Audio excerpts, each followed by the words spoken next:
Flex Online with a rare opportunity to interview IFBB Pro Dennis James. Dennis, we've been in Kuwait for a few days together, but you've been here for 2 weeks prior. How are you doing?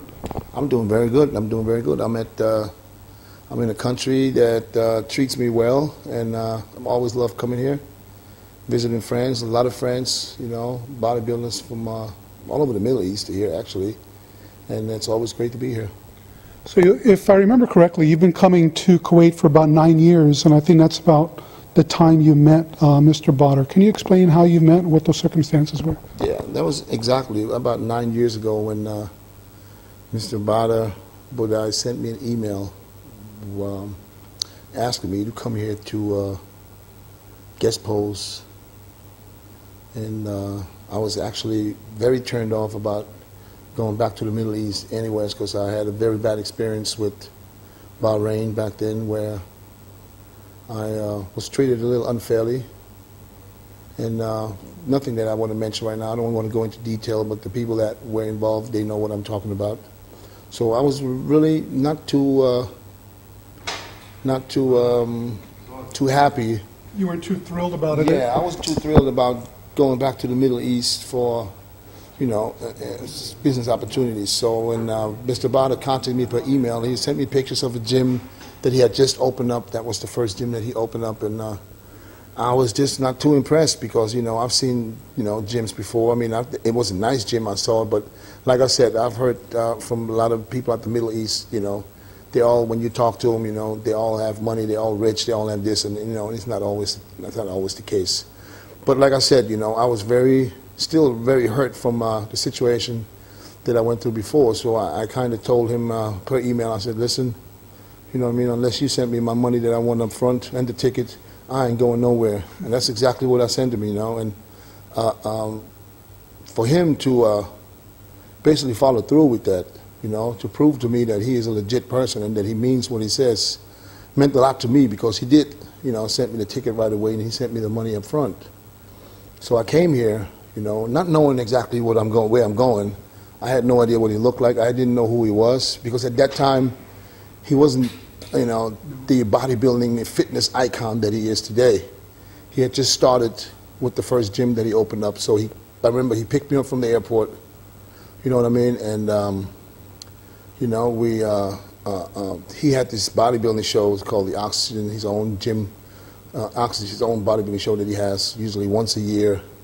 And I came here to guest post, and he treated me like I've never been treated before. And coming off this bad experience I had in Bahrain, that he basically made up for everything that I thought bad about not only Bahrain, but maybe, you know, the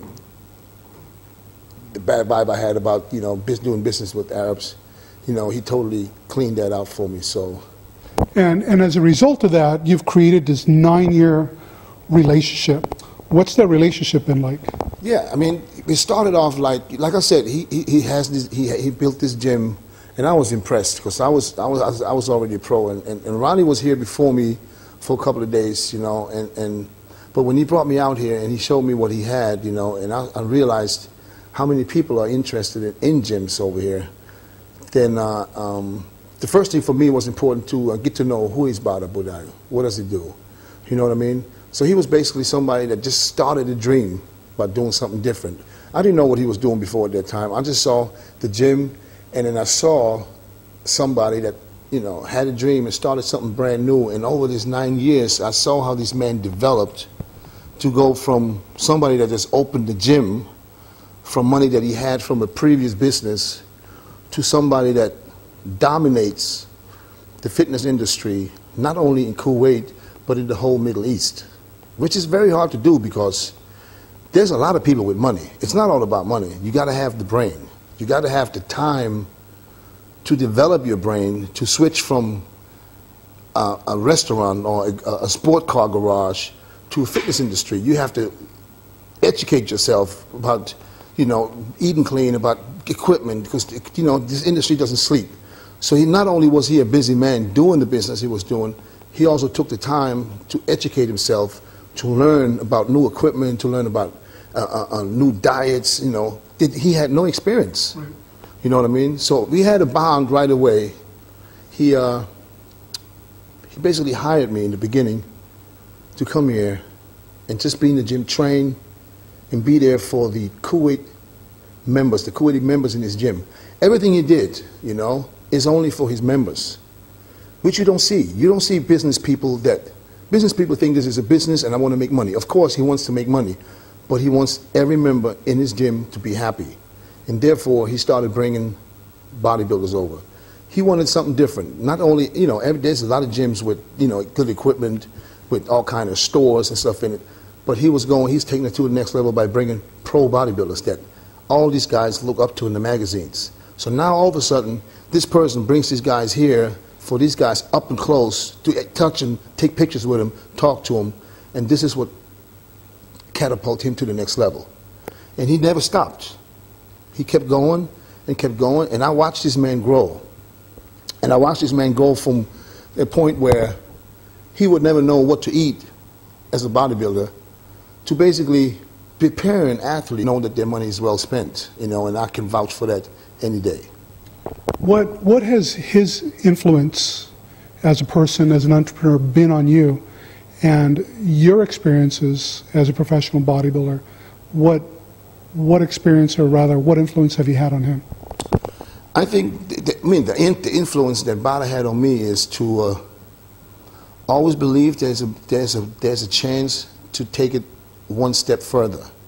You know what I mean? Don't sleep, because the competition will never sleep on you either. If you think you're happy, if you're satisfied, somebody can move up and go right past you. So he's trying to take it to the next level. He could have stopped by bringing me over, but he didn't. So he started bringing Dennis. We started bringing Johnny. We brought everybody. He had Phil Heath. He had Kai Green.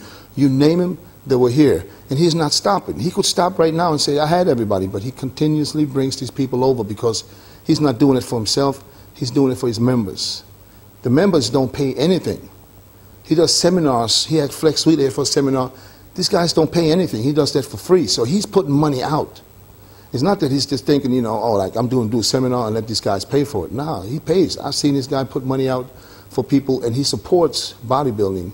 There was no Kuwait Bodybuilding Federation at that time. There was no IFBB.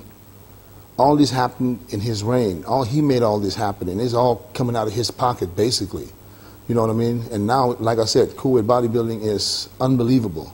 It's unbelievable. Some of the best athletes in the Middle East and even in the world. The influence that I had on Bader, I would probably say, is I would probably give him the motivation to educate himself about this sport. Where a lot of people think there's no money in this sport. But there is. If you do it right, and if you educate yourself, and if you use it the right way, there is money. Because people want to compete, people want to stay healthy, people want to look good, people want to stop being fat, and this is where they want to go. They want to go to see a person that can give them the right advice, give them the right facility to train, and don't sleep and let equipment go bad or go dirty. He has, and he has workers in the gym that are just strictly there to replace weights. He has coaches, several coaches. I'm talking 20-something coaches in each gym. They are just there to spot members. So no member has to feel like he can't go heavy if he wants to because he doesn't have a training partner. You don't need a training partner here. You have coaches that are just there for that. He has people walking around the gym with spray cans, racks, just to wipe off the pads, because you don't have to be laying in on a sweaty pad like in most of the gyms where we go to. So he puts all that out. He could have saved all that money. This is not necessary for him to buy these people, pay these people, put these people on the payroll, but he does that because of his members. So he's a businessman that is so smart that he knows as long as my members are happy, I'm happy. And this is what I learned from him. If you do a business, if your customers are satisfied, you're a successful businessman.